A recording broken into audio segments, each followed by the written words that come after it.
सभी साथियों को नमोबधाई और जय भीम। मित्रों, मैं आप सबके समक्ष आज एक छोटी सी कहानी लेके आया हूँ। कहानी है एक बिच्छू और एक कछुए की। और इस कहानी से हम ये सीखेंगे कि व्यक्ति के जीवन में अपने प्राणों से बढ़कर कोई चीज़ नहीं है। आपकी ऐसी कोई आदत या हैबिट या ऐसी कोई परंपरा कोई महत्व नहीं रखती हैं जब आपके जीवन पर संकट आ जाए। जीवन को बचाने के लिए यदि हमें बड़ी से बड़ी कुर्बानी देनी पड़े और अपनी परंपराओं को त्यागना पड़े तो हमें निसंकोच उसे छोड़ देना चाहिए।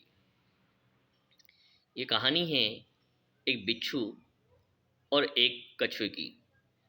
नदी के किनारे पे एक बिच्छू रहा करता था और उसने अपने मित्रों से सुना कि नदी का उस किनारे पे बहुत अच्छा जीवन है। वहाँ के बिच्छुओं के लिए अच्छा पर्याप्त मात्रा में भोजन है, अच्छी शुद्ध हवा है, लोग वहाँ बिच्छुओं को मारते नहीं हैं। ऐसी कल्पनाएं उसने सुनी और उसके मन में जिज्ञासा आई कि मुझे भी उस किनारे पे जाना चाहिए।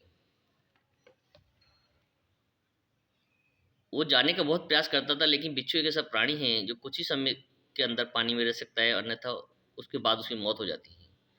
उसे ज़मीन पर आना पड़ता है। वो नदी के किनारे ठंडाई के अंदर, रेत के अंदर या पत्थरों के अंदर छिप कर रह सकता है, लेकिन गहरे पानी में नहीं जा सकता है। वो अथाह प्रयास करने के बाद भी जाने में असफल होता है और वो उसके लिए एक माध्यम बनाता है अपने मित्र को। वो कछुए से मित्रता करता है, कहता है मित्र, तो मुझे नदी के उस किनारे पहुंचा दो। मेरा एक स्वप्न है कि मैं उस किनारे पे जाकर अपना नया जीवन जीऊँ। कछुआ कहता है, क्यों नहीं मित्र, मैं इतना विशाल प्राणी हूँ और तुम्हारे जैसे छोटा सा तुच्छ प्राणी यदि मेरी पीठ पर सवार हो जाएगा तो मुझे कोई नुकसान नहीं होगा। मैं तुम्हें आसानी से उस किनारे पे पहुंचा दूंगा। कछुआ अपनी पीठ पर सवार कर लेता है अपने छोटे से नन्हे से मित्र बिच्छू को। जैसे ही वो नदी को पार करने लगता है तो कुछ इस दूरी पर जाकर के बिच्छू उसे डंक मार देता है। कछुआ कहता है, मित्र कैसे आदमी हो, मैं तुम्हें नदी पार करा रहा हूँ और तुम मुझे ही डंक मार रहे हो। तो बिच्छू कहता है, मित्र ये मेरा दोस्त नहीं है, मेरी आदत है ऐसी। मैं बरसों से जो भी प्राणी नज़दीक आता है उसे डंक मार देता हूँ बिना वजह ही, कि यदि ऐसा करोगे तो मैं तुम्हें गिरा दूंगा। वो कहता नहीं, ऐसा दोबारा नहीं होगा। फिर आगे जाते हैं, मध्य भाग में जाते हैं और फिर बिच्छू उसे डंक मार देता है।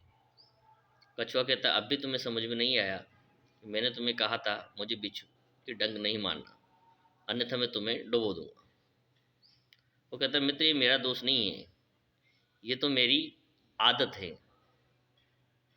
तो कि आगे से ऐसा ना हो। फिर आगे जाता है और फिर वही गलती बिच्छू तीसरी बार करता है।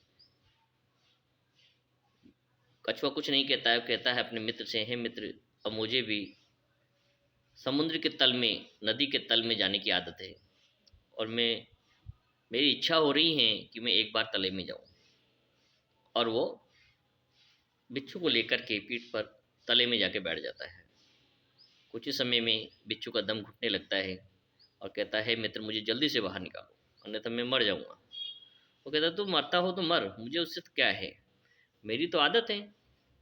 मैं तो जब तक तले में जाता नहीं हूँ, पैंदे में बैठता नहीं हूँ, तब तक मुझे आराम नहीं मिलता है और मैं अपनी आदत से लाचार हूँ। जैसे तुम अपनी आदत से लाचार हो, डंक मारना नहीं छोड़ रहे थे, वैसे ही मैं भी अपने तले में आने में, नीचे गहराई में जाने में बहुत आनंद महसूस कर रहा हूँ।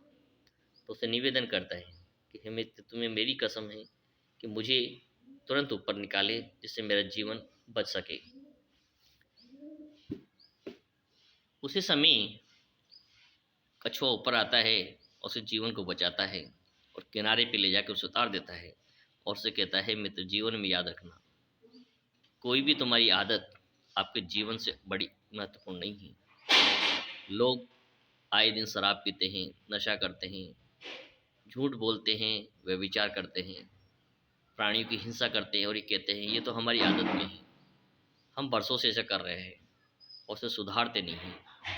तो उन्हें सोचना चाहिए कि किसी के प्राणों को लेना कितना घातक है। इससे हमें प्रेरणा मिलती है, चाहे कितनी भी परंपरा हो, रूढ़िवादिता हो, अंधविश्वासों से मिटा देना चाहिए, छोड़ देना चाहिए, यदि आप अपना उज्जवल भविष्य प्राणियों की हित में कार्य करना चाहते हैं। सभी को नमो बुद्धाय।